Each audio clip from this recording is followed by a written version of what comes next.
computer? Did you use your computer?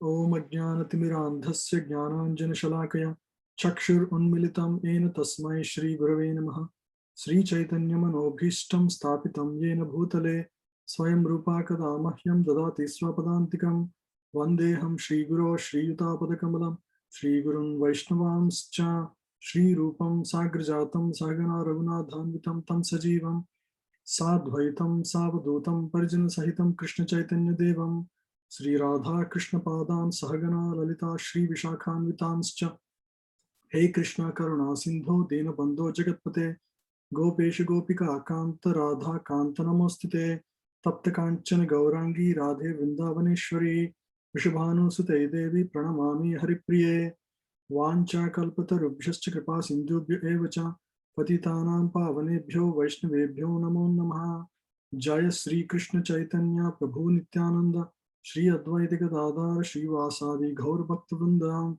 Hare Krishna Krishna Krishna Hare Hare Hare Rama Rama Rama Hare Hare Mukam Karoti Vachalam Pangum Langaite Girim Yat Kripatam Aham Vande Shri Gurum Dinatarinam.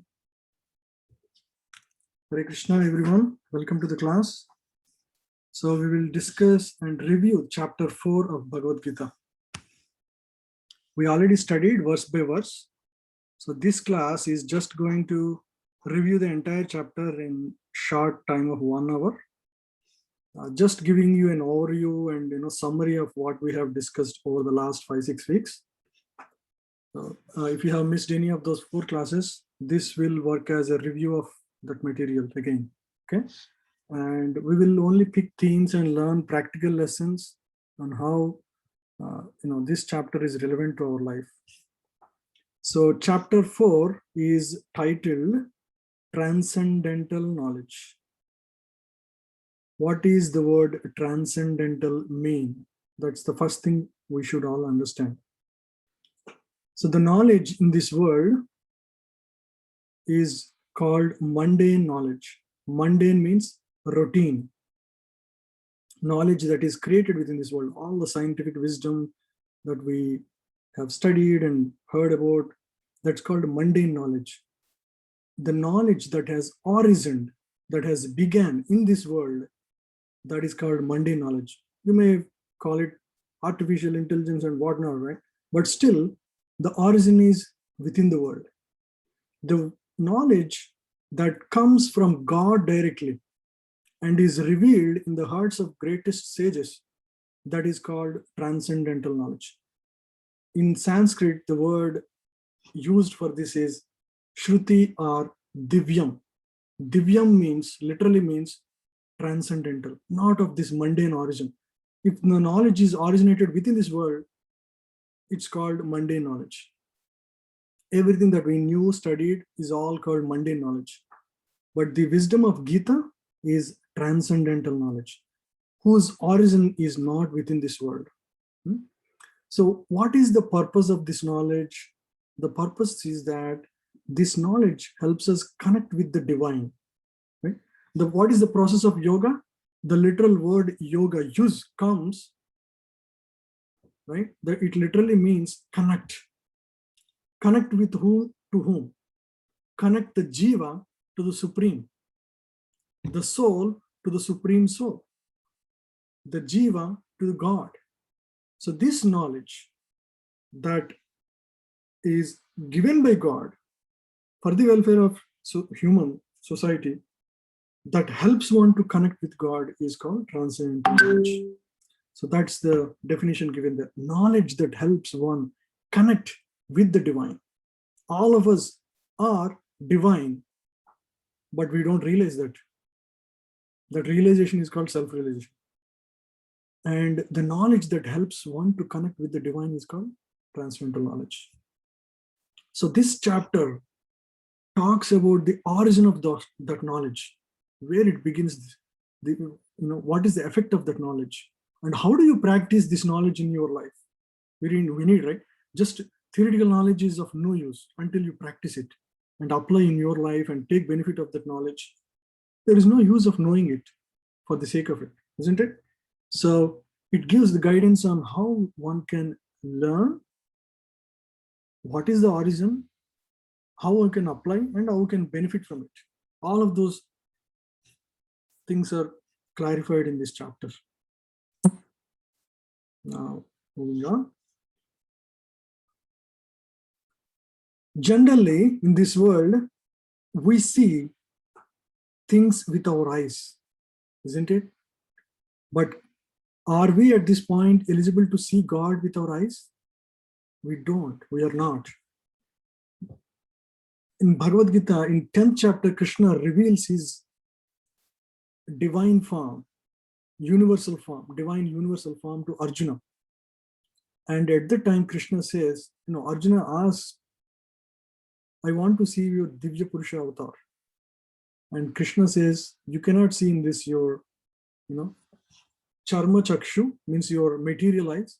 I will give you Divya Chakshu, with which you can see me in my transcendental form. In my, of course, his form itself is transcendental. Our form is mundane, made of 5 elements: earth, water, air, ether. But his form is transcendental to begin with. Second.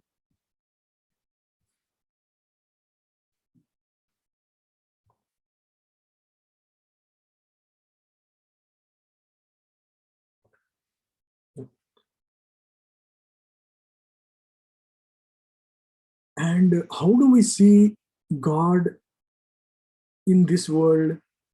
It is possible through ears, not with eyes. Okay, to begin with. I mean, of course, as you advance spiritually, you can see with your eyes also. But until then, how do we see God? We see God through our ears, meaning we hear about God, and through that wisdom, we start seeing everything, how everything is divine in this world. You see? So the divinity in this world can be observed through our ears by knowing. So once you study Gita, once you understand this knowledge, and using this knowledge as the backdrop for your, for your everyday life, now you start seeing the way you interact in this world varies with this knowledge versus without this Divya Jnana or transcendental knowledge. So that's why it's mentioned that one should see God through ears, not with eyes, to begin with. Because how do you see with ears? You hear about God, like all of you are attending today. You could have played games, or you could have watched TV. You could have done so many things, but you're sparing your time to hear this knowledge about God. Knowledge of Bhagavad Gita. Bhagavad Gita is like a manual for life, right? When you buy something, you get a manual, isn't it? You know how to best use that product. So this knowledge is also like that. So this knowledge helps us to lead our life in this world. So aim is to see God through ears, not with the eyes. So this entire chapter can be summarized in this one word, ears. Let's see how. E stands for eternal education. Krishna, in the first 10 verses, there are about 42 verses in this chapter, 42 shlokas in 4th chapter of Bhagavad Gita, Transcendental Knowledge. The first 10 verses, Krishna talks about this eternal education. The knowledge that is given in Bhagavad Gita is not new. This knowledge is the same knowledge that was given to Vivaswan thousands of years ago,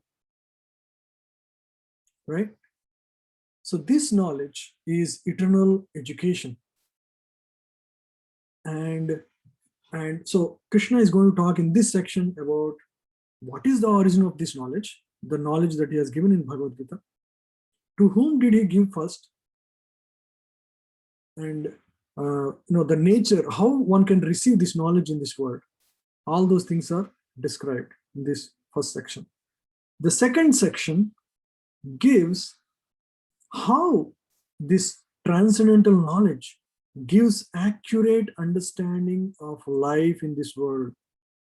It gives an accurate understanding how to see, who we are.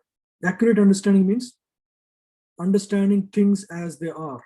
So it gives an understanding who you are, who is God, what's your relationship. All of those aspects are covered in accurate understanding. How to, what is the potency of this knowledge? And then it talks about how this transcendental knowledge, having this knowledge, helps you act in this world in such a way that it removes reactions for your actions in this world.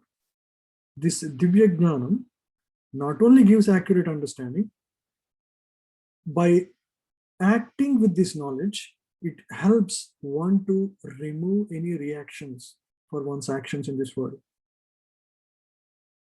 And to remove actions, one has to perform sacrifice in this world. That is the way of living in this world. So that is described in the last section, sacrifice. Eternal education, the first section. As I mentioned, when a new product comes to market in this world, what do they have? They also have, along with the product, they always have a manual, isn't it? Why is a manual present with every product? Anybody can unmute yourself and Manual explains the specifications, how to use it, what is the purpose of each of those, and how to install it if there's something. If suppose you run into some blue screen, troubleshooting also it gives, right? Exactly, that's very important, troubleshooting, right? Yes. Because we need help and guidance in this world. We run through so many challenges. We need guidance. So just like an iPhone manual helps an iPhone product user to correct the situation if suppose something goes wrong, or how to use a specific feature well, through the product of iPhone. So those things are very well documented so that people can, without much doubt and apprehension, fear, they can use the product confidently and efficiently and get out of problem, if there is any issue. But still, of course, there is still again customer care and all, but this is the first step to verify in your manual to see if you can get out of this problem. So similarly, this knowledge that Krishna gives in Bhagavad Gita is like a manual for life. You remember? So this is Bhagavad Gita copy. Bhagavad Gita copy in my hand. One second.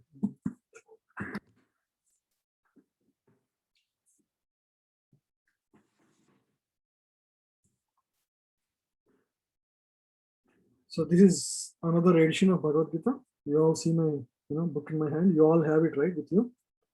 So at the back of this page, there are statements by eminent personalities. One of them is, you see, Mahatma Gandhi stated this: when doubts haunt me, when disappointments stare me in the face, and I see not one ray of hope on the horizon, I turn to Bhagavad Gita and find a verse to comfort me, and I immediately begin to smile in the midst of overwhelming sorrow. Those who meditate on the Gita will derive fresh joy and new meaning from it every day. Those who meditate on Bhagavad Gita will derive fresh joy and new meaning from it every single day. So that is the statement by Mahatma Gandhi. So that's exactly how, as I mentioned, Bhagavad Gita is like a life manual. Life manual means if you run into trouble, just like Mahatma Gandhi, the the father of the nation, India, the revered country India, the biggest nation.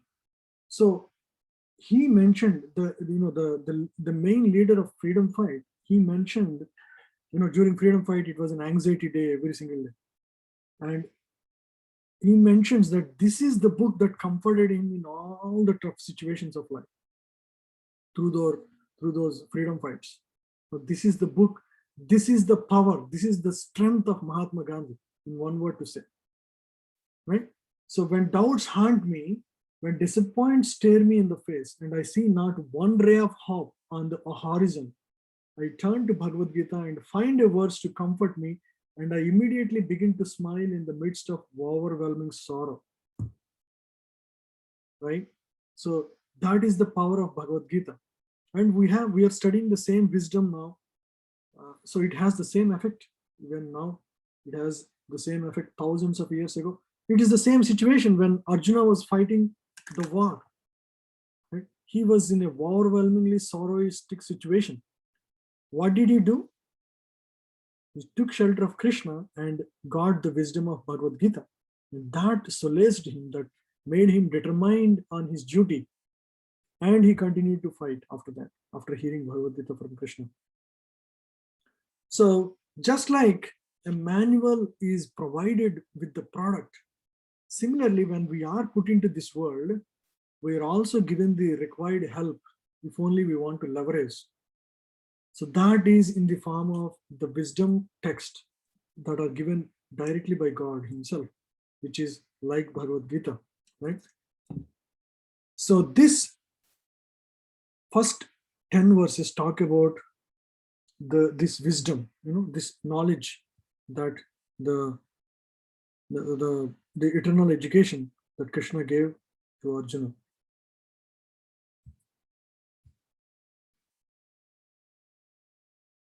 Yeah. And how did this knowledge, right? What does this knowledge contain? When God created this universe, it also comes with its real purpose and function. So God, what does he give in this book? He gives the purpose and function of the existence. Why this world is created? Why am I born in this world? What is the purpose and function? The function of this world. We all have some thoughts on, what is the function of this world. But this Gita wisdom actually tells what is the real function and what is the real purpose of life. Right? And where do you find it? In the ancient scriptures. This knowledge, if you want to know the purpose and function of this existence, this material existence, where do you find it? It in the ancient scriptures. So ancient scriptures is like the manual for human life. It contains divine knowledge revealed at the time of creation itself. The time of creation itself, it is given. Who is the first person to receive this knowledge? Anyone except Nitin Prabhu? Do you know who has received the knowledge of Bhagavad Gita, the first personality to receive this knowledge? You can unmute yourself. Sun God, bro. Hmm? Sun God? No, before Sun God, somebody else received. Manu? Manu, before Manu. Is Manu creator also. himself. Vivaswan? No. Vivaswan is Sun God. It's not Vivaswan. I mean, they're all, they are all given. But before them, actually, this is revealed. Not exactly Bhagavad Gita, but this knowledge, transcendental wisdom, is first received by the Brahma. Brahma. Yeah, Lord Brahma is the first personality to receive. So Bhagavatam first verse talks about this. Tene Brahma Hridaya Adikavaya Muhyanti Yat Suraya. So in the first verse, it is revealed. Tene Brahma Hridaya. So this knowledge is revealed in the heart of Brahmaji, the first creator, the first jiva in this existence. Brahmaji is also a jiva like you and me. He's not, per se Vishnu, or, he's not the original God category, but he's empowered God. Empowered means who is given extra, powers. He's like a jiva, like you. So you can also become Brahma if you want, through certain, there are sacrifices and procedures. If you follow in the Vedic rituals, you can also become Brahma. But that's not the goal of our life, by the way. We don't want to become Brahma. We want to go back to God. We want to go back to Vaikuntha. We don't want to, become Brahma and manage a material existence. That's not our goal. But I'm saying, so the first living entity in this world, suppose you start a company, who do you first recruit? Right? Suppose you are an investor, big time investor. You have, say, a few $1 billion, and you want to enter a business, right? You want to enter, say, a new software services company, right? You have a great idea, you have money. So what do? You are a venture capitalist. You have an idea, you want that to come to a form, execute in a way that you can, create a nice product out of it, or a nice service out of it, like say Amazon or whatever. But who do you recruit first? You recruit a CEO first, right? You won't recruit a peon. So similarly, when God wants to expand the material existence, the first jiva that is enrolled for the job is Brahmaji. Brahmaji is an empowered jiva who is in charge of material creation. So he's a secondary creator. He's not the primary creator. Primary creator means the one who creates the elements themselves, right? Earth, water, air, ether, and rest of the elements that are. He is like a Brahmaji is like an engineer, right? Engineer, what does he do? Given all the element, like a builder. What does he do? Engineer reconstructs the building, but all the elements, all the cement, all the iron, all of them already there. Now he just needs to assemble them together to construct the structure. So that is the job of Brahmaji. God already, Vishnu already provides the elements. Now Brahmaji, manifests the instructions. So Brahmaji creates the 14 planetary systems, right? The 14 planetary system. But anyway, that's a slight distraction. So Brahmaji is the first jiva who received this wisdom. Okay. And over a period of time, this knowledge was Brahma has given to his children. For example, one of the the 4 Kumaras were children of Brahma, right? So they were, and again they passed on this wisdom. So in those days it is just orally knowledge is transferred, because people were ekasantagrahi, means they can just hear once and remember. They're so powerful, right? So until very recently, until Kali Yuga began 5,000 years ago, so the people were able to just they were able to remember things and pass on the wisdom to the next generation. So why transcendental knowledge has to be revealed? Because a product cannot know its origin by its own efforts, right? So can I know my origin? I cannot, because I am a product created. So I need to be revealed. I need to be given this wisdom. So that's why transcendental knowledge has to be revealed, right? So this knowledge you cannot manufacture. The knowledge of Gita is not a speculation of some great minds. It's not human origin per se, right? It is knowledge that is given by God himself directly for the benefit of humanity. Because this kind of knowledge cannot be coming from jivas like us. Why? Because all the jivas have 4 defects. So any jiva with these defects cannot infer the knowledge cannot create knowledge that is faultless, right? So that's why I don't want to go into the details of what are those faults and all.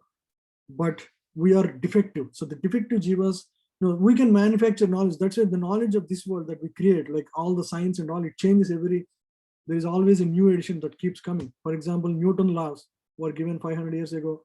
Now after Einstein came, what did he say? Okay, this knowledge, Newton's laws were working, but they are not working in a macro existence. Right? In the macro world, where planets move, at that level it doesn't work. Neither it works at the micro level. It works at a normal level, but these same laws, the physical laws of physics, do not work at a macro and micro level.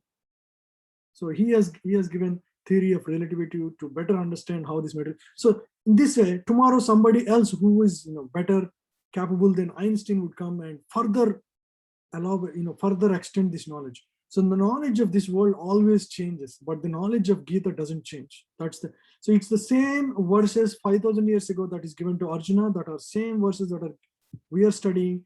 It will be the same knowledge after 5,000 years ago from now. It is the same knowledge. It works the same way.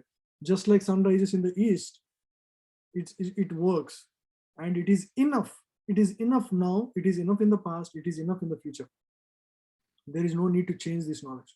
So that is Divyam Jnanam. It is not like a knowledge created by Einstein or somebody which can change potentially. But this knowledge is eternal. This is far better knowledge than any of those mundane knowledge. And we cannot create this knowledge because we are defective. The humans have 4 defects. They cannot create on by themselves. It has to be given to us. How is this knowledge set up in this world? Krishna explains how this knowledge was set up by him for the benefit of human society.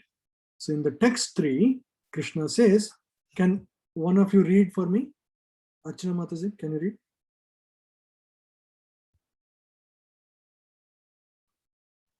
Text 3. Prabhuji, do you want me to read the text 3? Yeah, text 3 here.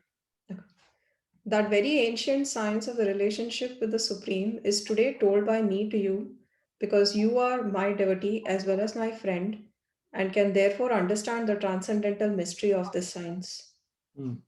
So this is the purpose.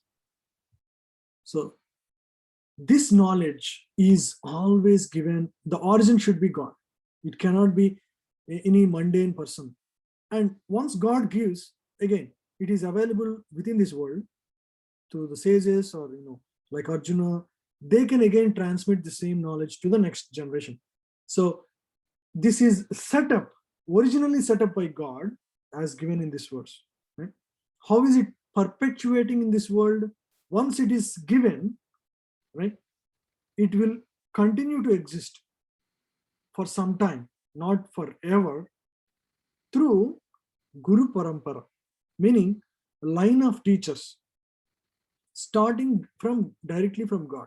So this system perpetuates in this universe through the qualified and saintly persons, the Guru Parampara, right? Guru Parampara means a line of teachers who do not add their own ideas. They just act as transparent via medium for this knowledge to flow. If they add something, then the parampara is broken. The knowledge is broken. It will have the same effect. The knowledge will have the same effect if it is coming in a Guru Parampara without any additions and deletions. We should accept the knowledge as it is, originally given by God. Then it will have the same effect that Arjuna had 5,000 years ago, isn't it? If nobody has modified this knowledge for their own profit or benefit, what will happen? The knowledge will have the same effect.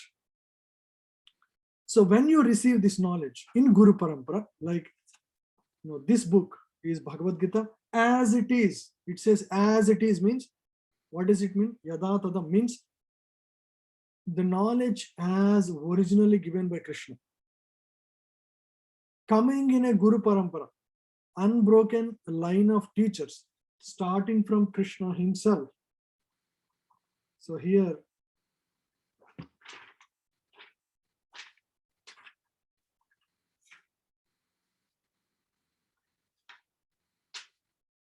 on page 30 here, you see here, on page 30 here, it basically describes the list of acharyas who have one by one, starting from Krishna himself, Krishna, Brahma, Narada, Vyasa, Madhava, Padmanabha, Rihari, Madhava, Akshobhya, Jaitirtha, Jnanasindhu, Dayanidhi, Vijyanidhi, Rajendra, Jayadharma, Purushottama, Brahmanya Tirtha, Vyasa Tirtha, Lakshmipati, Madhavendra Puri, Iswara Puri, Lord Chaitanya, Rupa, Raghunath, Jiva, Krishnadas, Narottama, Viswanath, Jagannath, Bhaktivinoda, Gaurkishore, Bhaktivedanta, Swami Prabhupada. Who is this personality? So this knowledge is coming in a line of teachers, unbroken, without adding anything or without deleting anything from the original teachings of Krishna, as understood by Arjuna. Now, what will such knowledge have as an effect on us? It will have purifying effect on our heart. When we hear this knowledge, it will have the effect. So this is one way to. So there are so many people or so many saints or spiritual teachers who have come to the West before Srila Prabhupada came. But if you see the effect in the Western world, you will not see such an effect as Prabhupada has done. He has literally converted all these American boys who were eating, all kinds of things, drinking all kinds of things, into pure Vaishnavas who every day meditate on God, every day, study Bhagavad Gita and spend their life, in a very spiritual way. How was that possible? It's because this knowledge was revealed or, was shared in a Guru Parampara. You don't see any other, organizations having a similar change or effect on people's life. You can yourselves count on that. You can look at people, in the West, especially Western bodies. You don't see that much. There may be some little effect here and there, but you won't see the same level of effect. You see, thousands of people in America now practice Krishna Bhakti, and they don't even know who is Krishna until they studied these books. But they're able to, because it's so convincing, so revealing, so powerfully presented, and so transformatively presented that, anybody can understand and apply this knowledge in our life. Yeah. So can anyone else read? Nitin Prabhu, can you read text 2? Yes, Prabhu. This supreme science was thus received through the chain of disciplic succession, and the saintly kings understood it in that way. So this knowledge is received through the line of teachers in a disciplic succession. And all the saintly kings in the past, the rulers of the country, used to study, Bhagavad Gita. And just like, Mahatma Gandhi did, until Mahatma Gandhi, the leaders were like that. They were so, so much dependent on this wisdom, on their, on their decisions. Even now, even Modi ji is a very sincere follower of Bhagavad Gita. When he came to the West, the gift that was given to him by Tulsi Gabbard, an American, was Bhagavad Gita copy. How do saintly people spread this wisdom? Yeah. So what is the value the saints of the current times add to this wisdom? So this wisdom is given 5,000 years ago, but to make it very much relevant to current time and age, the current line of teachers, they make it very dynamic and relevant, and in a very, present this knowledge in a very practical way, so that we can all apply and and receive the benefit of this knowledge. So that's the value that the saintly people add. If there are so many so-called spiritual teachers and all, they don't even refer to Bhagavad Gita properly. They speak very eloquently, very convincingly. Do you think that is as good as hearing directly Bhagavad Gita? If you think it is not, unfortunately. And many people do not, for what they say, they do not quote per se what is the verse they are referring to when they say, make a spiritual statement. Unfortunately, that's not how true spiritual knowledge works, right? So this knowledge is not like that. This Bhagavad Gita, as it is a, is a, knowledge coming in a line of teachers, coming from Krishna himself directly. So this is a powerful knowledge to understand, because there are so many people who are saying, oh, there are so many organizations. How do you know what is real gold? There are so many shops. How do you know? You need to know. You need to know. It is your responsibility to know what is real gold before you buy. Otherwise, so many people can fake you and sell you something that's not really worth the value that you're looking for. So you need to know. You are the one to. So it's your responsibility to know what is the real knowledge, how to receive that knowledge. Right? So Bhagavad Gita directly says, this knowledge is directly given by me, beginning with Brahma, and then to Vivasvana, and then to Manu, and then to, recently to Arjuna 5,000 years ago. And it perpetuates in this world through saintly teachers in a line of disciplic succession. And what do they add as value? They take the same knowledge and present in a way that we can apply and take the benefit of that knowledge. That is the value that they add. The saintly people explain this knowledge in a dynamic, relevant, and practical way.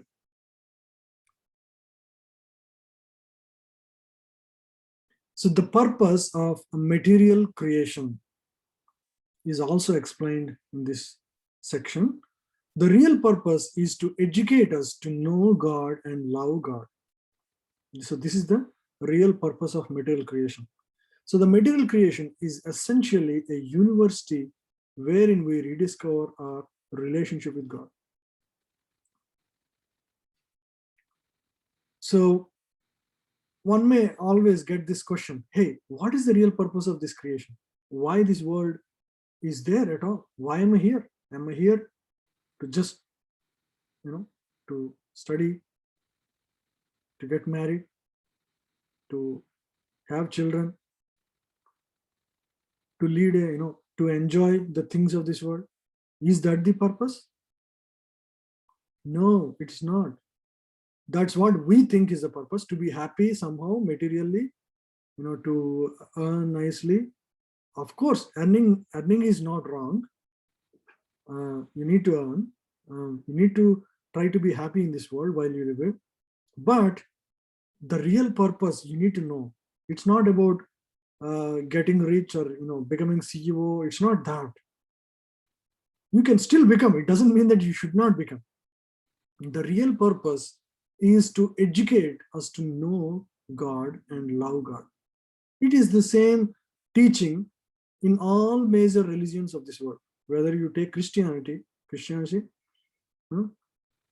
love your God with all your heart. Thou shall you love thou shall you love God with all your heart, something like that.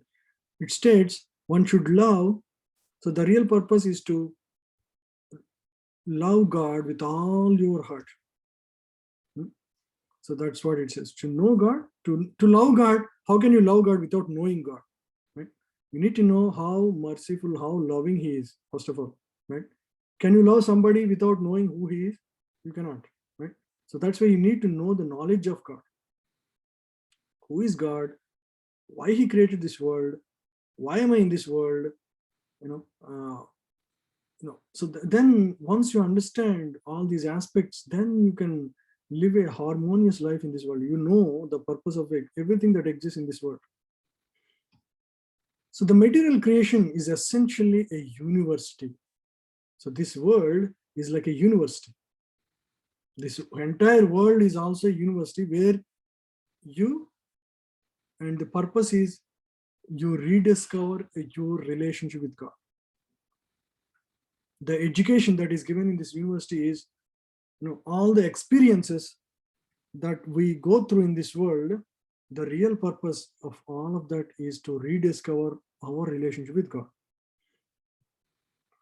I found this nice statement. The universe is my university, Earth is just one of my classrooms. Universe is a university. So when you start seeing in that way that this place of existence is a classroom, right? Then you're inquisitive about everything. You take all experiences, both positive and negative, as experiences to teach you something, to reveal the good and bad about you, and to direct you in the right path. So that's why universe is a university. And time and again, God comes to this world. Pavitranaya sadhunam vinashaya cha dushkritam dharma samstapana ardhaya sambhavami yuge yuge. He keeps coming after millennium after millennium. Why? Why he has to come? He came as Rama, he came as Krishna, he came as Balaram, he came as Parshuram, he came as Buddha. Why does he have to come so many times? Why? Anybody wants to say?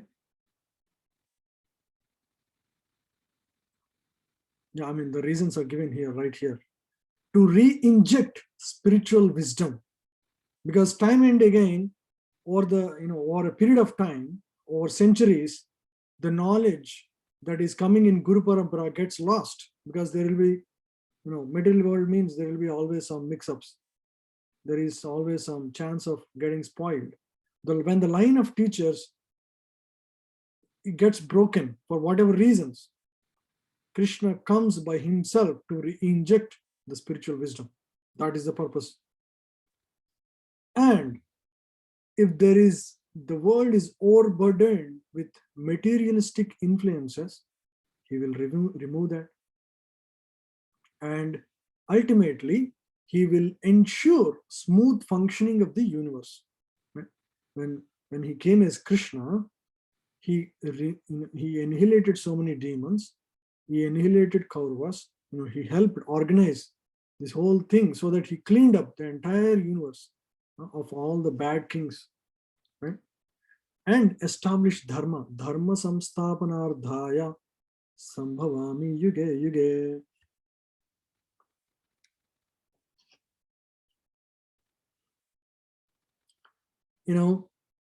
And then the second section talks about the accurate understanding that this wisdom gives. What does it give? Before coming to our classes, most of us know about the word religion, and everybody has some understanding about God as well, right? We all know.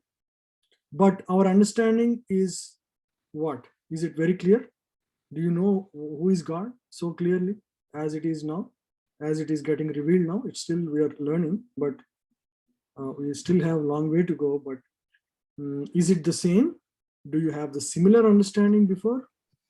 I guess not, because I at least in my experience, it was not the same understanding that I had before studying Gita and after studying Gita is not the same. Yes, Prabhu. For me also, it was completely changed. For me, God was everything, like Ganesh is God, everybody's God. So we have 33 crore God. So yeah, whatever we have a faith, just serve him. That's it. If you want something, you can go to that God. That's how. Yes, absolutely. Yeah. So like that. So it is quite hazy, very unclear, confusing, right? Sometimes when we face failures and this happens after you pray to God, you think, does God really exist, or am I just, blindly following blind faith, right? So our faith gets shaken often, and if everything is going nice, we think, oh, it is because of my effort. When things start blowing off, in unwanted ways, we put, oh, God, it doesn't even help me. Unfortunately, that mentality exists in many of us, right? And most of us think that God is there. We accept kind of we accept God maybe out of fear, in case if he exists, let him also be happy, right? That kind of understanding. I one of my friend tells the story of his friend. He was a big doctor, and all his life he was against. He was an atheist. He never believed in God, and so and he would talk about non-existence of God. And then at one point, he was building his own hospital, a large hospital. He was starting up a new project of a big hospital at the time. So he told my friend, hey, let's arrange some puja before we start this operation. Then my friend asked, hey, you never believed in existence of God. Why do you want to do this puja now? Then his friend told him, hey, who knows, man? Just in case if he exists, let him also be happy. I don't want his curse. I want to have his blessings in my life. So this is the kind of understanding about God's existence for many, many people in this world. Because we are like a cat on wall. You can jump. If somebody puts a gun on the head and says, hey, say there is no God. We say, oh yeah, there is no God. And somebody puts a gun on head and says, say there is God. And we say, yes, there is God. So our understanding is like that. It's, it's purely sentimental. It's not founded on spiritual principles. It doesn't have strong base, right? One time we'll be very faithful, one time we'll not be very faithful, because the whole foundation is shaky. Our understanding is not, based on strong foundation. So this knowledge of Gita is going to help us correct that understanding, or give a clear, crystal clear picture of who is God, what's our relationship with God, who am I, why am I here, why am I suffering in this world, what is the thing that I should aspire in this world.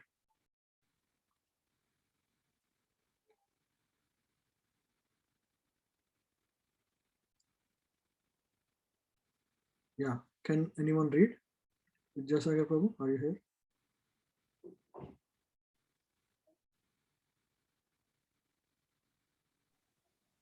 Yes, Prabhu. Yeah, can you read this? Yeah. When transcendental knowledge is received through the eternal educational system, one gains an accurate understanding. Yeah. So the knowledge has to be received. So this knowledge, the transcendental knowledge of Bhagavad Gita, is to be received in eternal education system. What is eternal education system? The education system that is, coming in a Guru Parampara is an eternal education system. When you hear in a line of teachers like that, then it gives accurate understanding.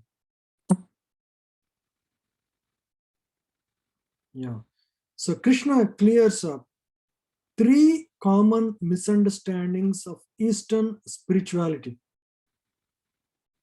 The misconception 1 is Yatomat Tatopat. Yatomat Tatopat is one idea forwarded by Sri Ramakrishna, Ramakrishna Mission. So, which means as there are ideas, so there are many paths to achieve God. Unfortunately, that's not the statement of Bhagavad Gita. So Bhagavad Gita chapter 11 actually states this statement, which is, as all surrender unto me, I reward them accordingly. Everyone follows my path in all respects, O son of Pritha. Everyone follows my path means whether you are pursuing material happiness in this world, are on the path, receiving knowledge of Gita and advancing spiritually, everyone is in my path, meaning you're going up or down, but the destination is actually God. You might be taking a longer route by going down. That's what it means. It doesn't mean you can do anything like the other statement, Yatoma Tatopat. You can do anything and become and achieve God. You need to, as you surrender, I reward accordingly, Krishna says, meaning according to your surrender. If you want to, if you come to me just for material things, I give you material things. If you come to me, but you seek the spiritual truth, I will give you that. So Krishna gives according to one's intentions, one's desires, in which they approach God.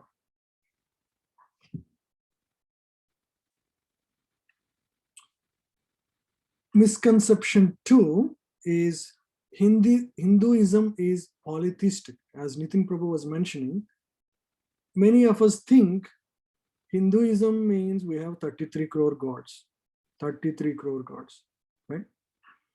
And we think all gods are same. If I like Vinayaka, I go to Vinayaka. If I like Lord Shiva, I go to Lord Shiva. If I like Rama, I go to Rama. And if I like Murugan, I go to Murugan.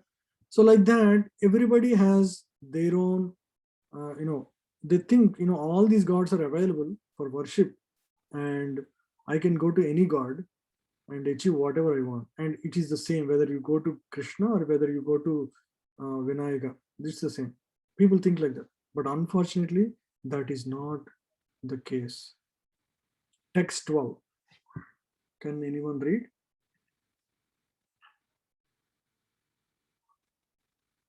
Anil Prabhu, can you read?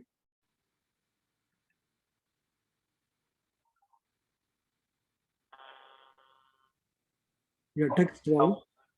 Yes.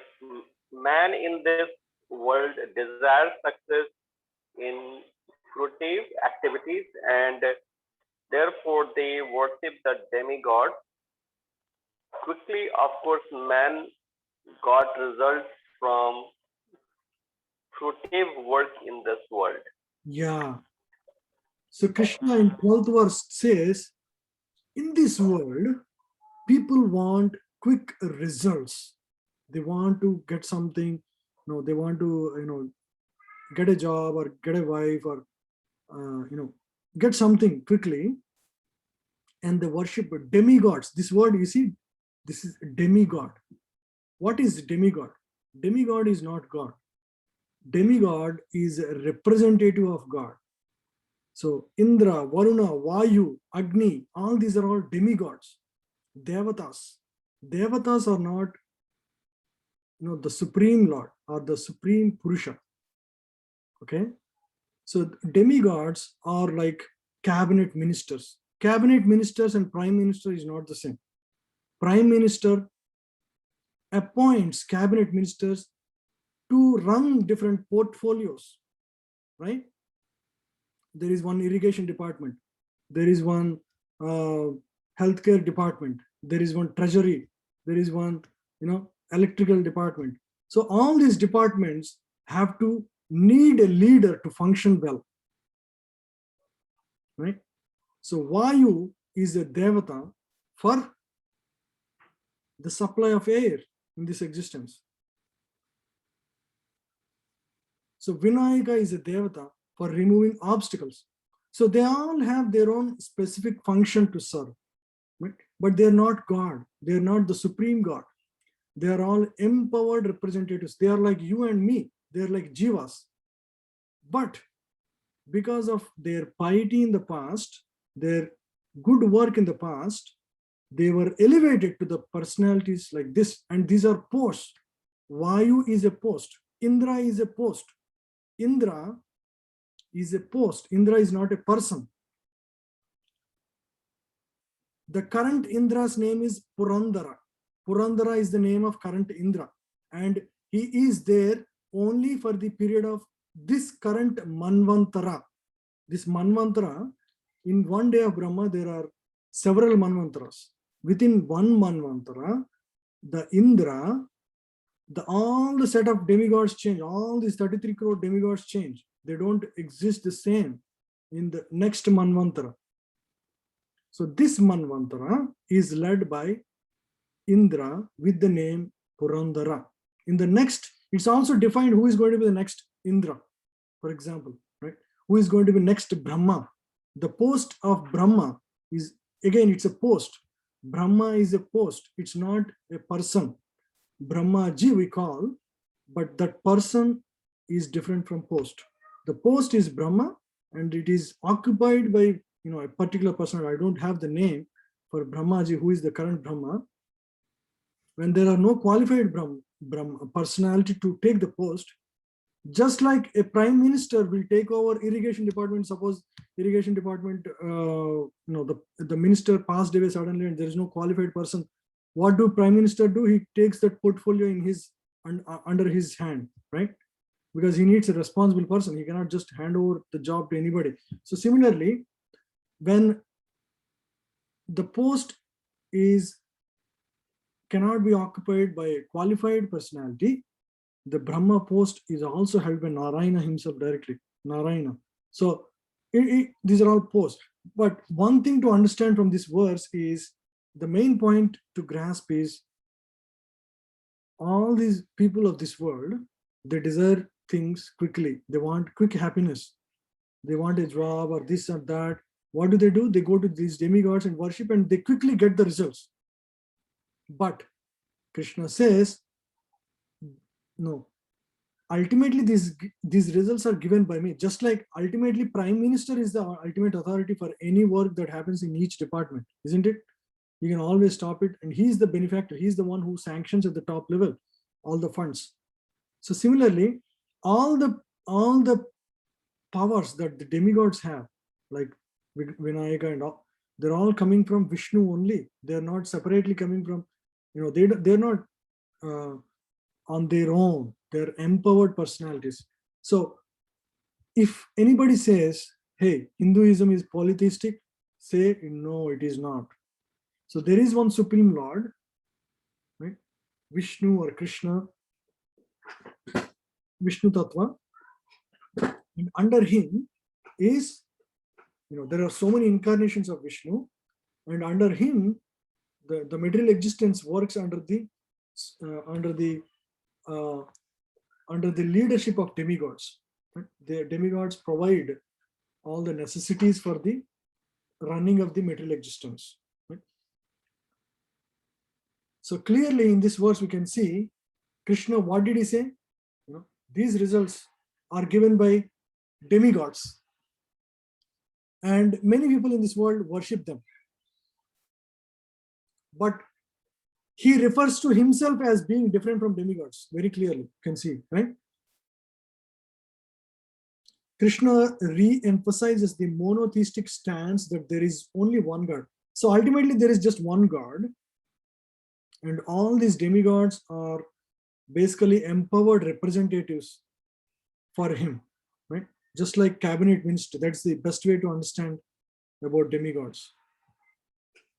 The misconception 3 is Hinduism created unfair caste system. Many people think, hey, Hinduism, it created unfair caste system, right? That is also a misconception. That is wrong. To blame Hinduism as the reason for unfair caste system. What exists today as caste system is a manipulation of people of recent origin. It's not originally. What does text 13 say in Bhagavad Gita? I need somebody to read for me. Rani Mataji, can you read?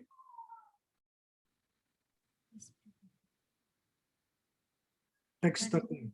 Three modes of the material nature and the work associated with them.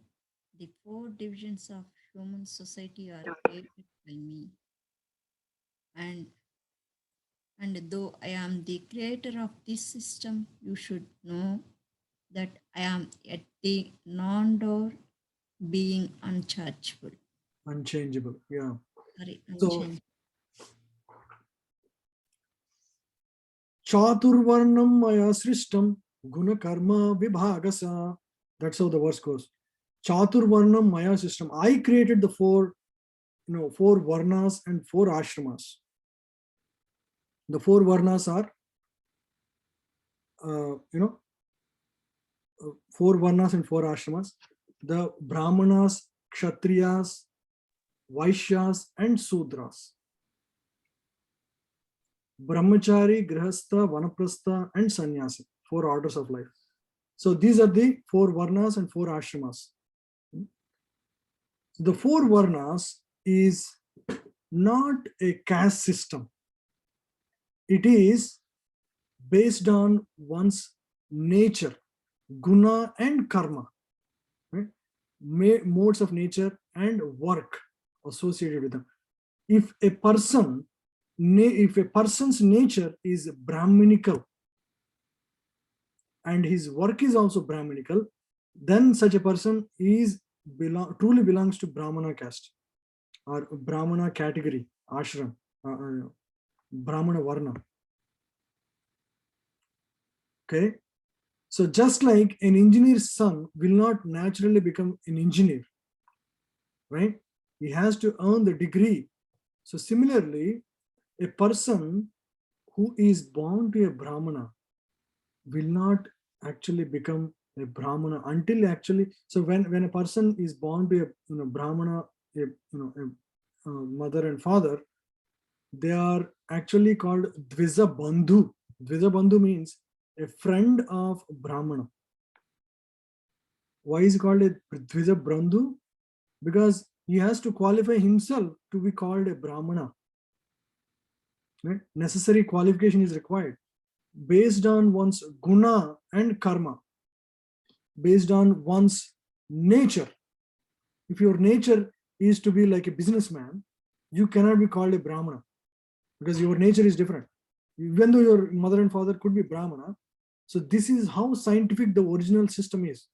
Right? Krishna clearly defines Chaturvarna Maya system, Guna Karma Vibhagasya. I have divided into these four categories based on one's nature. Nature is innate, and the work he performs. Just like one requires to study engineering to be called an engineer, similarly, one's nature and work determines the category in which he falls, whether he is a Brahmana or Kshatriya or a Sudra or Vaishya, right? So it is not a unfair caste system as defined by the so-called people who oppose, saying Hinduism is a created unfair caste system. Of course, the king's son many times becomes king because he has the same nature as his parents. That is how it is. But there are many kings who have the first time they became kings because they have the valor and courage to and the ability to protect the people, manage the people. So they have those abilities. Based on their nature and work, they became kings. So it's like that. It's never based on one's caste in which he is born, right? So this clarifies. If anybody says, hey, Bhagavad Gita speaks about caste system, tell them it is wrong. Your understanding is wrong. Very clearly it says, based on one's nature and one's work, a person belongs to a specific varna and ashram. Right? Once based on so it very clear. So this verse clarifies that.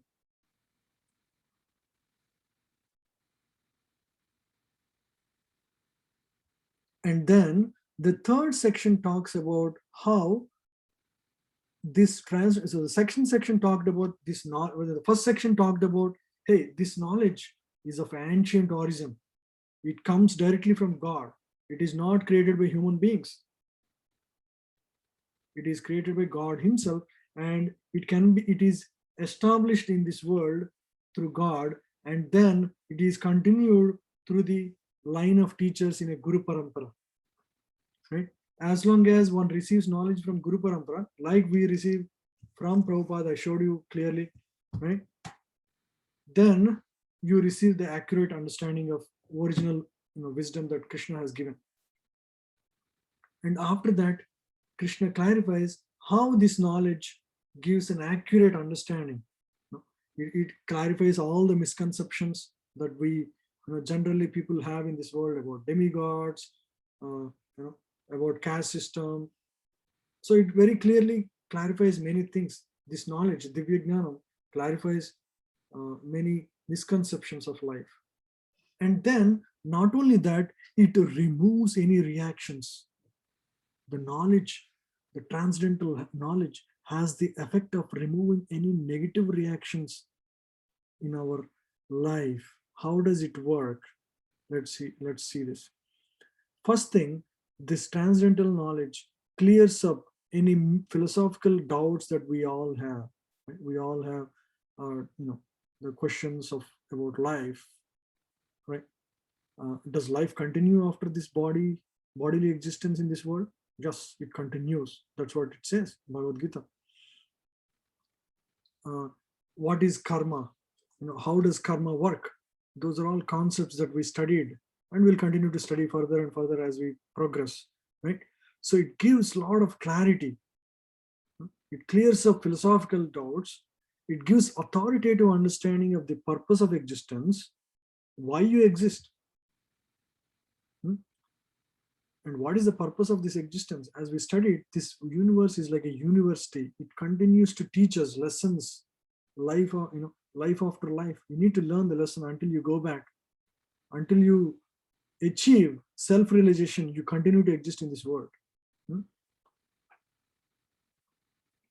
Punarapi jananam, punarapi maranam, right? As Adi Shankara says. So this samsare, bahudukkare, this world, whether you live in America, we all are living in America, many people live in India, anywhere you go, there is the 4 problems. What are those 4 problems? Janma, mrityu, jara, vyadi, dukkha, dosha, anudarshanam. So these problems, janma, mrityu, jara, vyadi, means birth, death, old age and disease. These are the real problems. Whether you live in America or whether you live in Swargaloka, doesn't matter. All these problems exist. You don't want to continue your existence in this world. Right? So these concepts are clarified. So the purpose of existence is to learn the lesson, understand our relationship with God, and pursue the path of yoga, and exit this world with no plans to coming back. That is go back to Vaikuntha, go back to spiritual world, and don't come back to this world. That's what all the scriptures say. That whether you take Bible or Quran, nobody says, hey, make the best, build the best company in this world. No. What did Jesus say? Jesus says, don't build the castles. Don't build the castles in this world, because they're all made of sand. Whatever you build, everything will be gone one day. Doesn't mean you don't do anything. You still want to, you still want to have a home. It doesn't mean that you don't care anything. Okay, don't take the other extreme. Okay, you do whatever is necessary, but whatever you build in this world is a temporary castle. It's made of sand. It's going to be gone. You will be gone. If that is not gone, you are gone, right? So there is no permanent existence in this world. So you build your castle in the spiritual world, right? Your spiritual bank balance. That's why we chant every day. So that is our spiritual account that grows, that keeps growing every single day. The time you spend in hearing Bhagavad Gita, the time you spend in reading Bhagavad Gita, your account is growing, your castle in spiritual world is growing stronger and stronger. It helps one to clear up their karmic bank balance.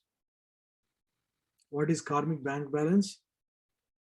The existence in this world continues as long as you have the bank balance of karmic, the karmic debts, right? The karmic debts are the ones that keep our existence in this world. Why you come to this world again after this birth, after this life? You're going to come back. If you have some unfulfilled desires to fulfill. You have, oh, I want to build that kind of thing. I want this, I want that. Okay. Krishna says, okay, continue for one more life. See if you can come out after that. You come here, then you add new desires to already existing big list of desires. And the list only keeps increasing. And right, there is no end to it. How do you end it? By practice of yoga, especially in this Kali Yuga. Bhakti yoga is mentioned as the best method to clear up karmic debts. Right? How do you perform Bhakti yoga? Simply by chanting, like we chanted in the beginning. Hare Krishna, Krishna Krishna, Hare Hare, Hare Rama, Rama Rama, Hare Hare. Just the 16 syllables of Mahamantra is going to clear up all your karmic debts in this existence, because it is so powerful, as mentioned in Kalisantan Upanishad. Harer Nama, Harer Nama, Harer Namaiva Kevalam, Kalau Nasteva, Nasteva Gadiranyata. So in this age of Kali means the time we are living, there is no better method than chanting the name of Lord Hari. That clears up all your karmic debts. Just by chanting, there is nothing more powerful than the chanting of the Mahamantra. It's called Mahamantra because Kali Yuga people need a powerful injection. Like, right? We all need vaccine to go out now, right? We cannot go out to any shop without wearing a mask. And if you are not vaccinated, you are at risk for getting COVID. Why? You are exposed to virus. Similarly, if we chant the holy name every single day, you are protected.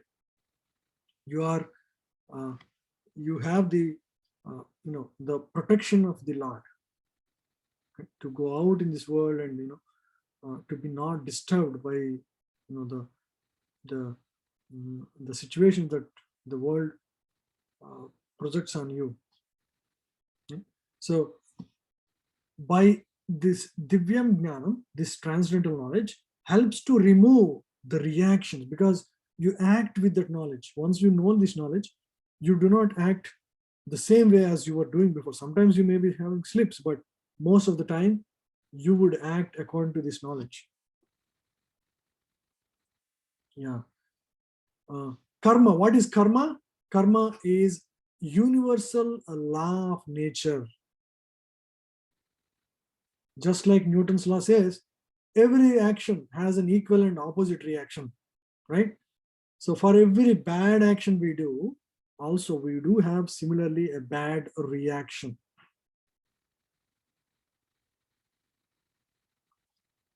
While bad karma, sorry.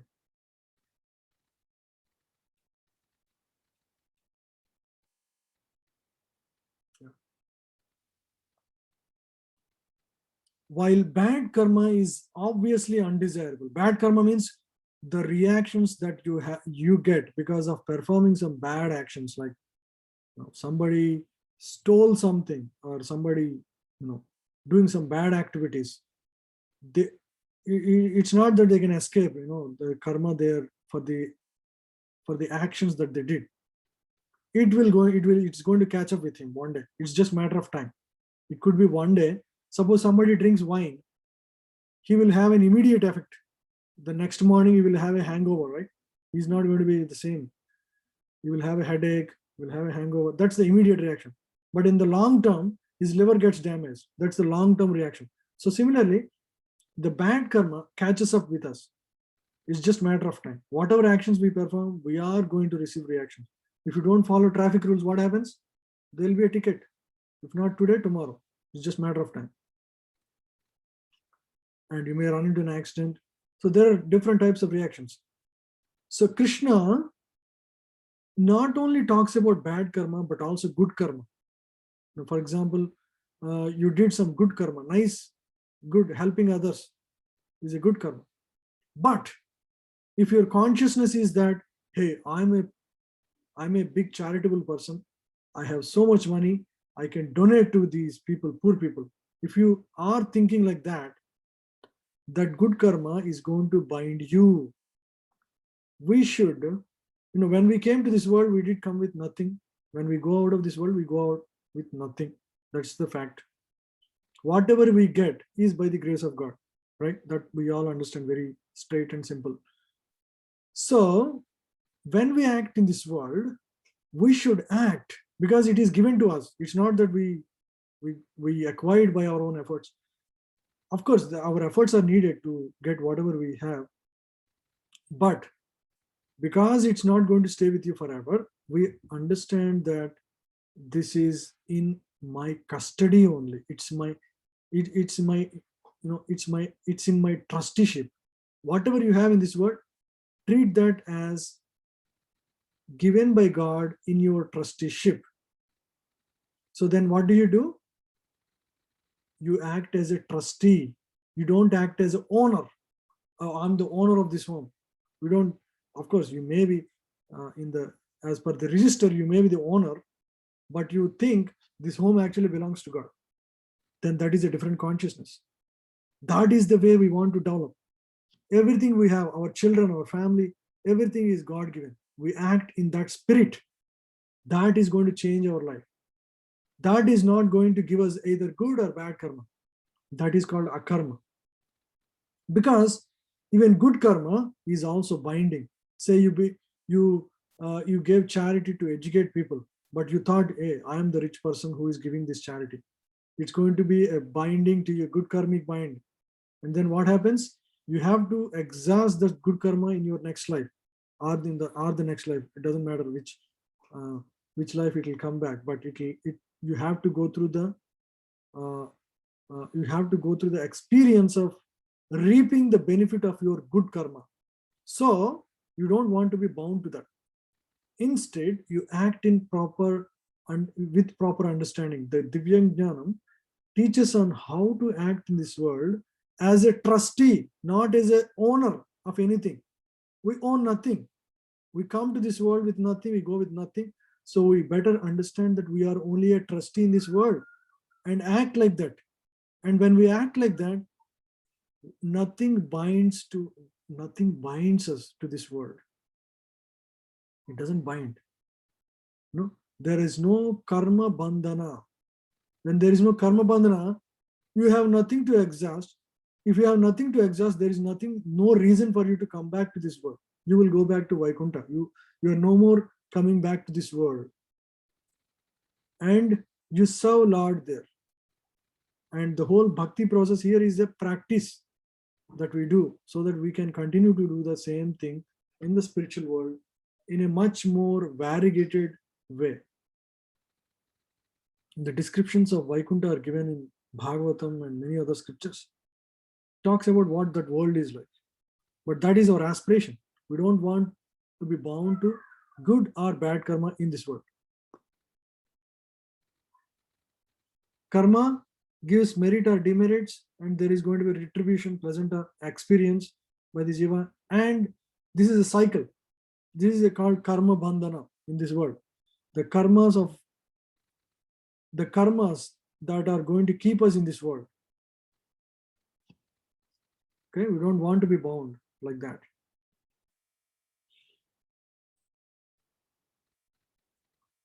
Yeah, so beyond good and bad activities, one can perform actions at spiritual level, and these actions yield no reaction, and ultimately actually frees one from anxieties and entanglements of this world. Such action is known as akarma, actions that do not have any reactions. Right?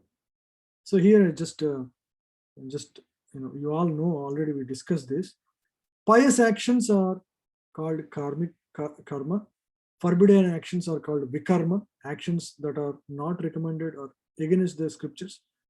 Non-action is called akarma.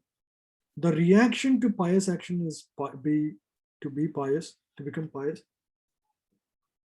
The reaction to forbidden action or vikarma is negative reaction. And for the non-action, no reaction, either good or bad. In fact, so a non-reaction, non-action like akarma is actually going to clear up your bad and good karma of the past. How does it work? Simple. What is an akarma? For example, right? You cook food.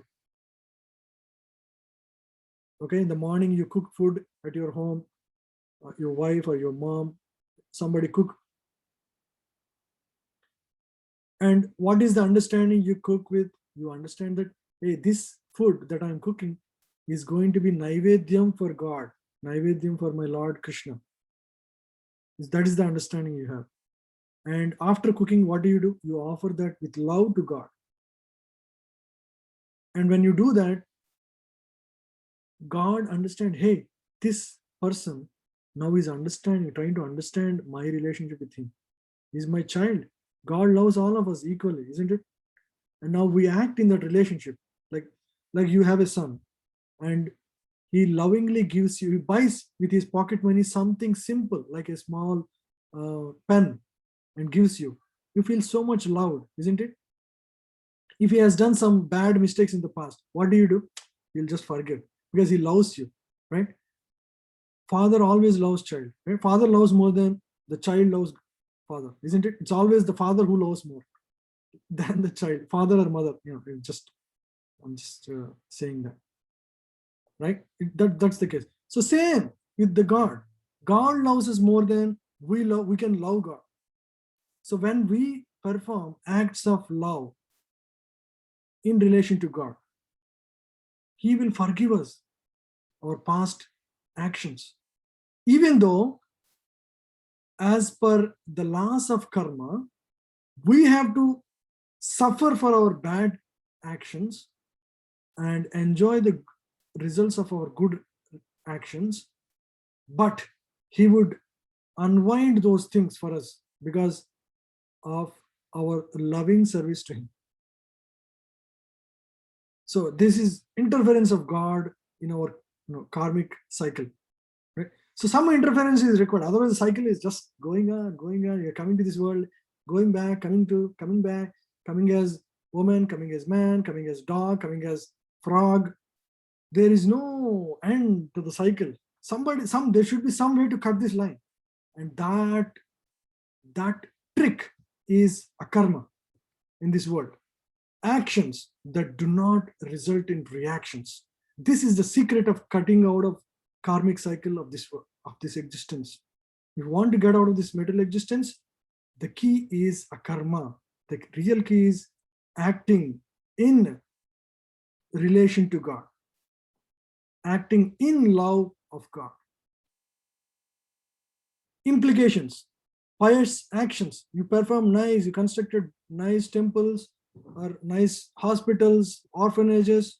You're going to get nice good karma so that you can come back to this world to enjoy those good karma. You don't want to do that. It doesn't mean that you don't construct. It doesn't mean that you don't help orphanages or all these. You help them, but with the right understanding. You think that you are a trustee. You're not the owner of your money. You're not the possessor of what you have. You think that you are just simply a servant of God.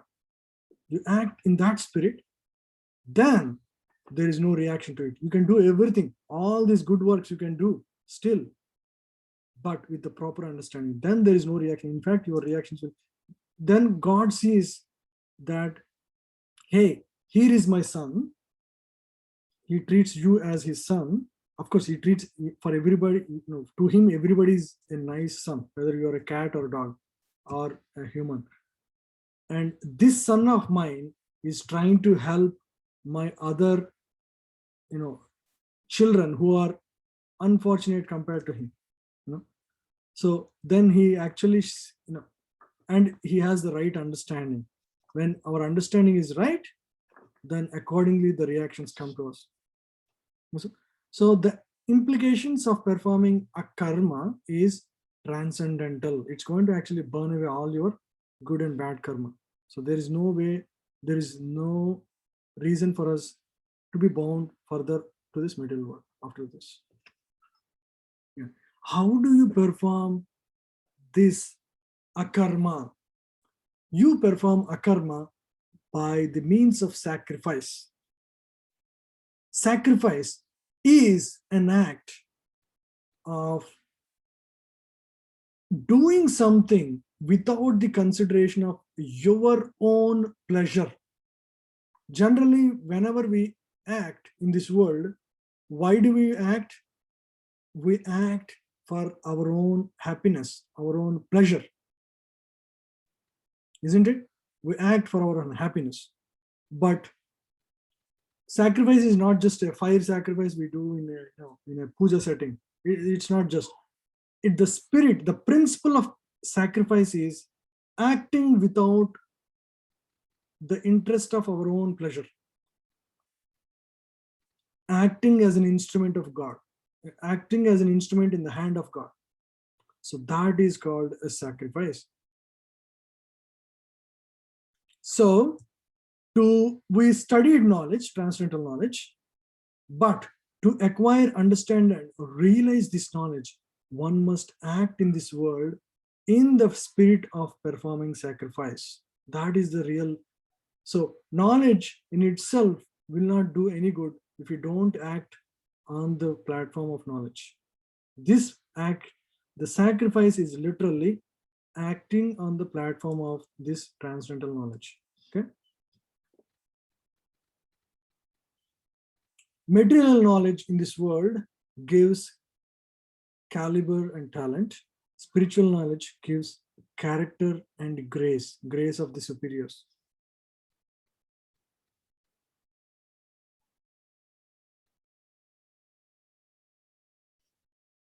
Yeah, how do you acquire this knowledge?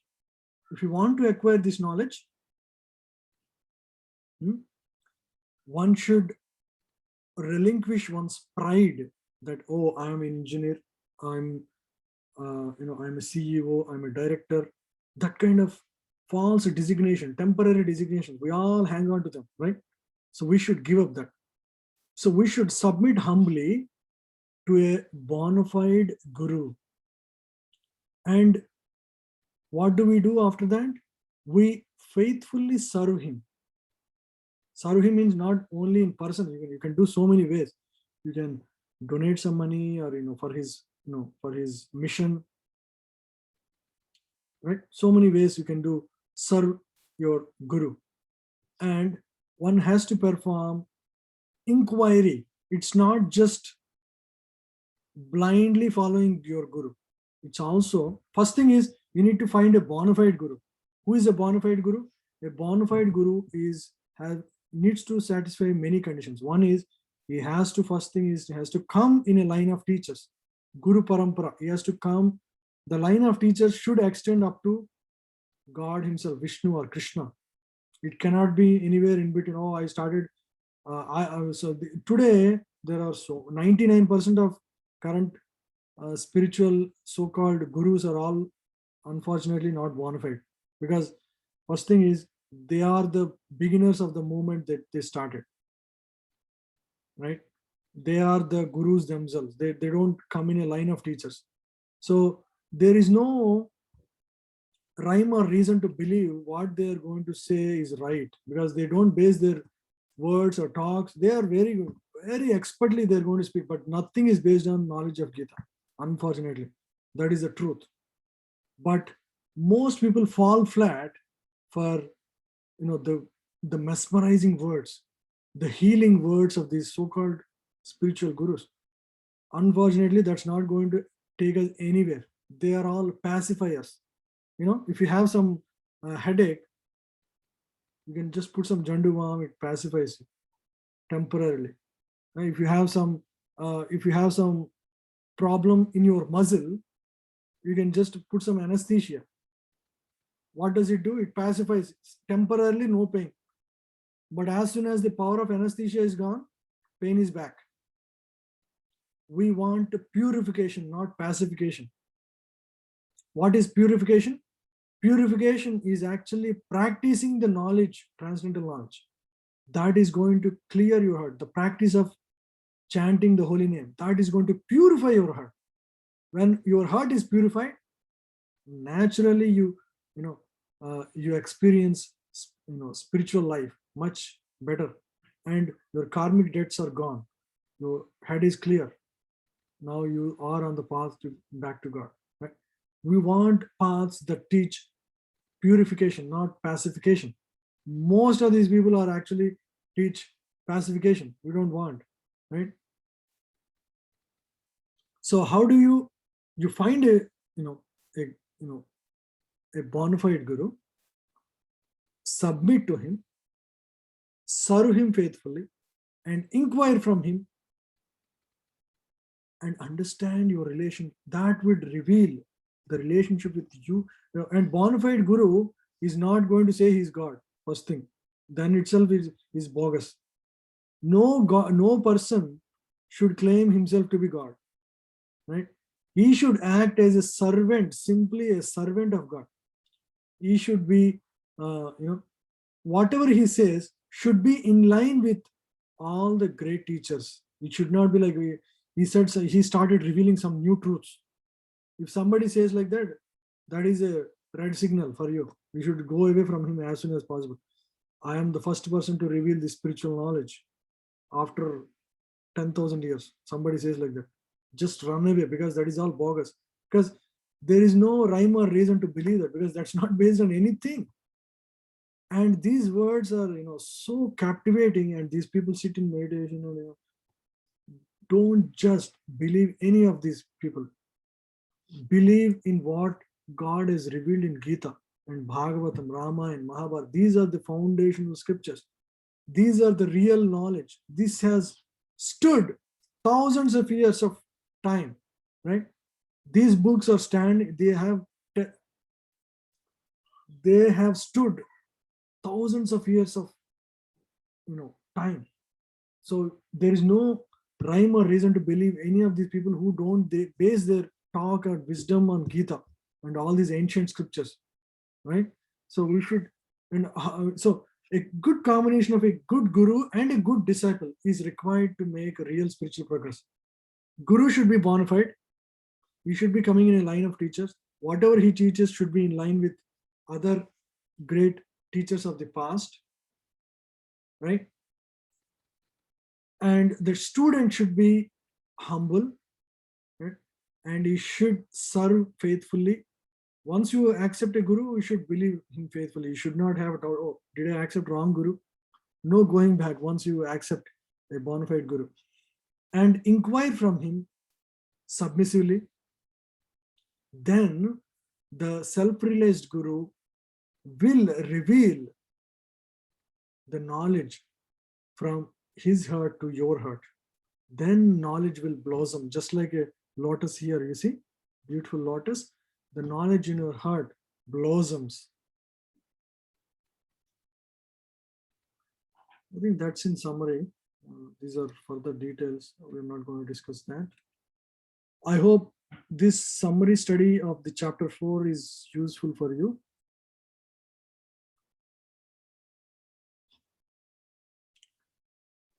Any questions on anything that we discussed so far? You can unmute yourself and ask me.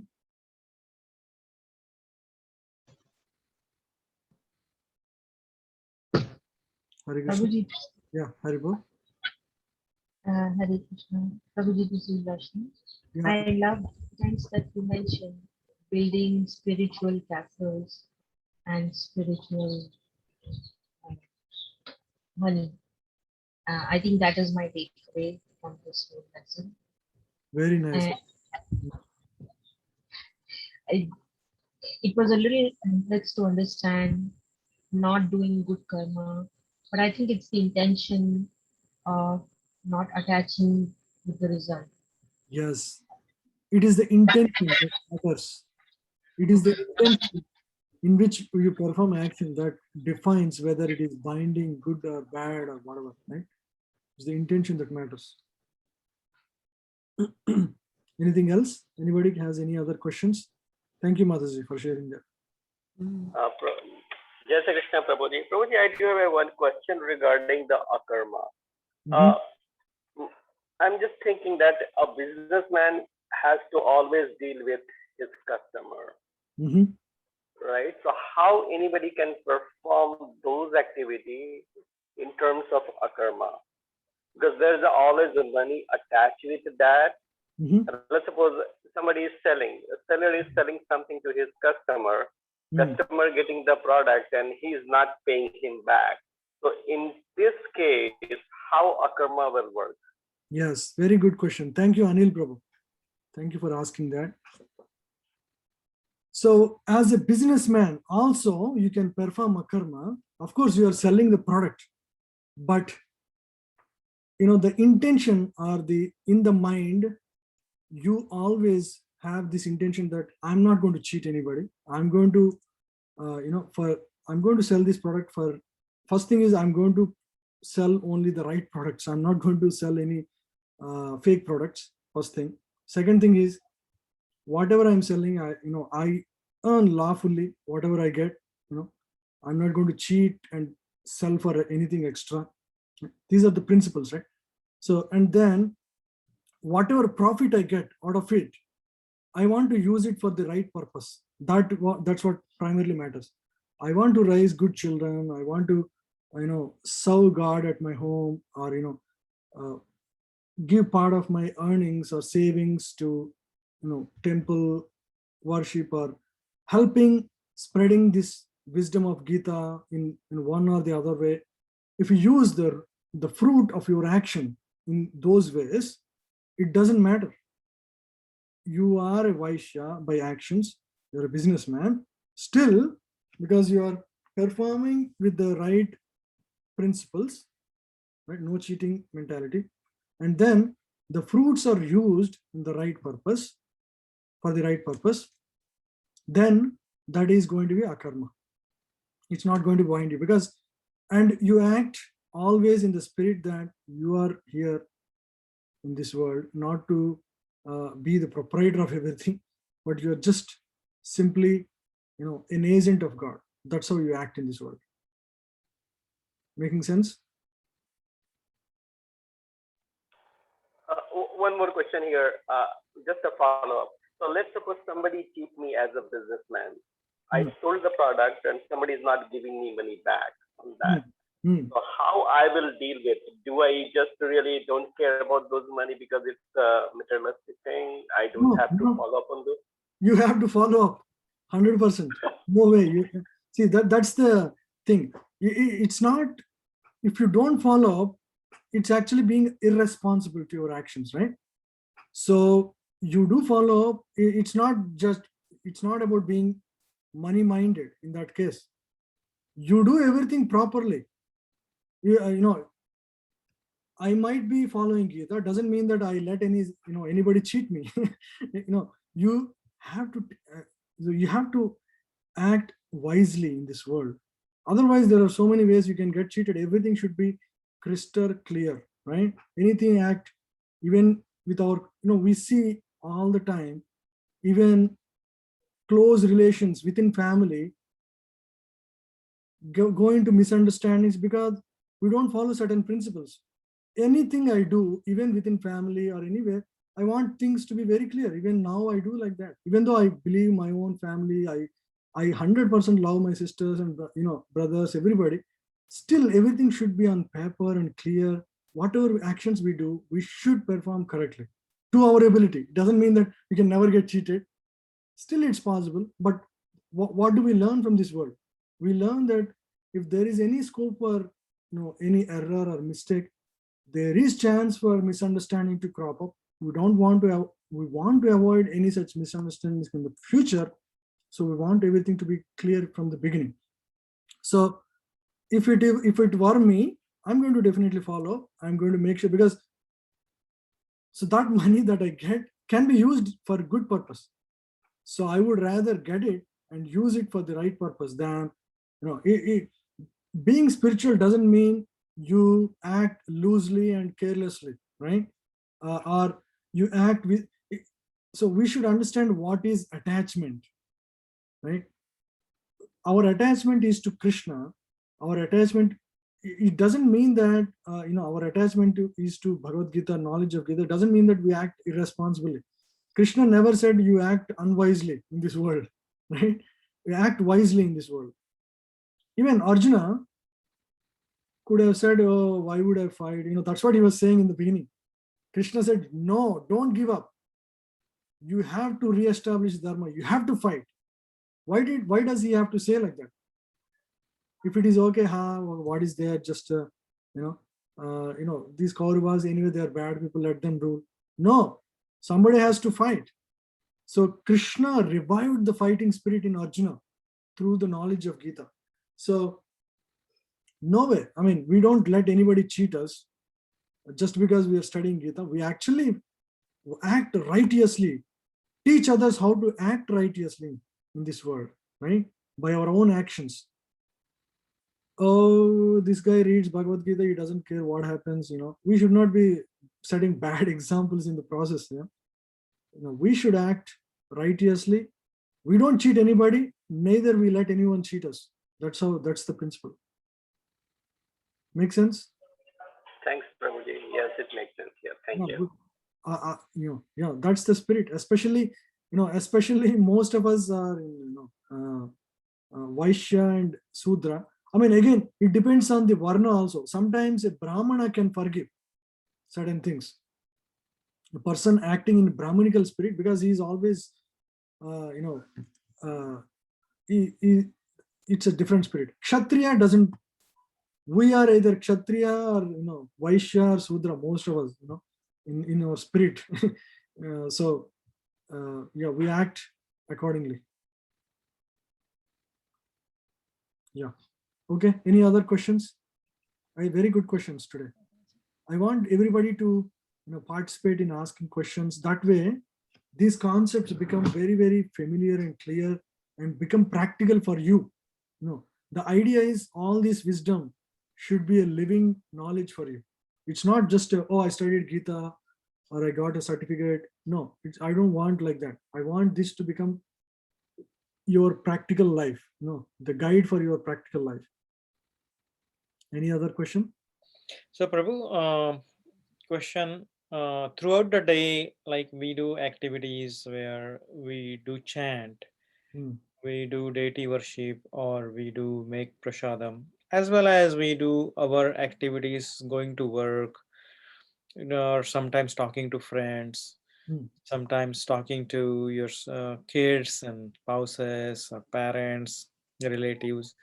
So we always develop some habits, right? That when we talk to our friends, we may connect with some different topics because we don't want to keep talking to about Krishna where they are not even ready to listen, or maybe our mindset and their mindset may not match if we talk about different subjects.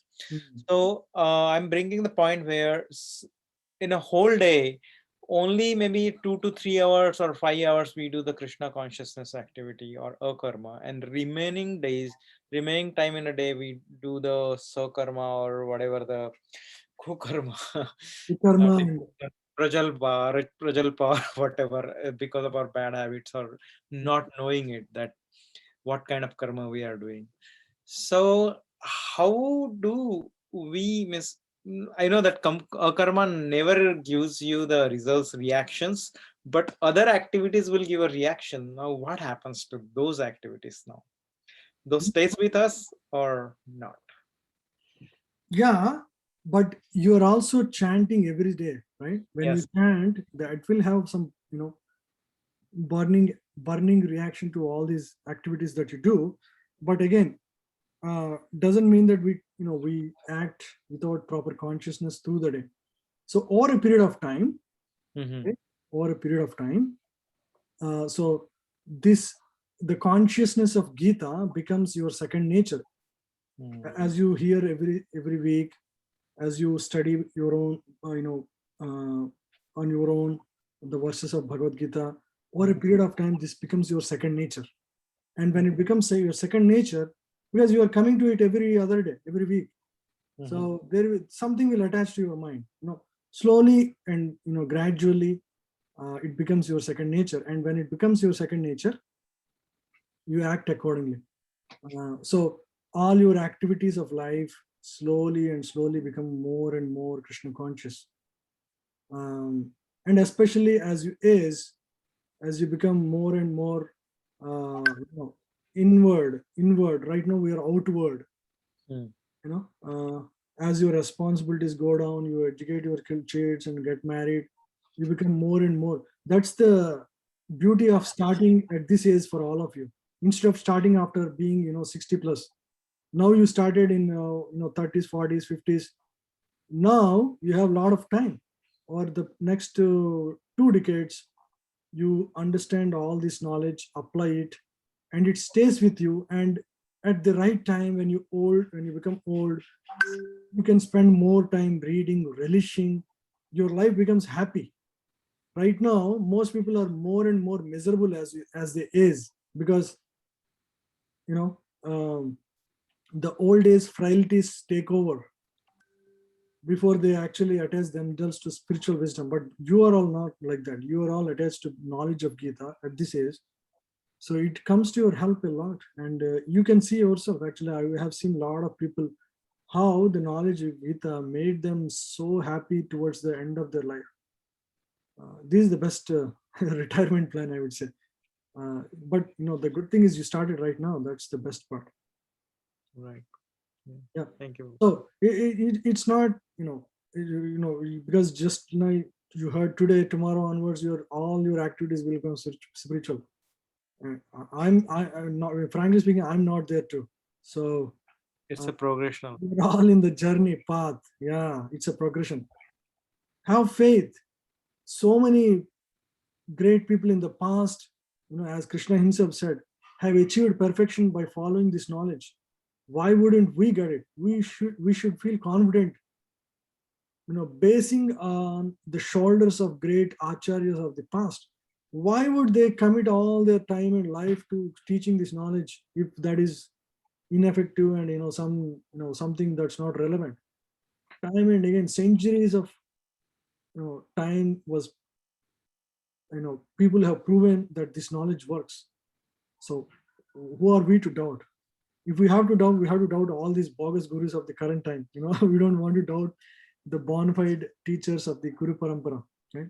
Giving this real wisdom. Yes. So we have full faith on our acharyas. We haven't yet seen Krishna. We haven't really had great experiences yet, but we are on the path. We are confident of great teachers of the past, right? So that gives us confidence. Yeah. Next slide. Yep. Okay, very good questions. We'll end here, if nothing else. Thank you all very much for joining today. It was very nice experience with all of you, hearing and talking and discussing so many concepts. Thank you all. I'll stop here.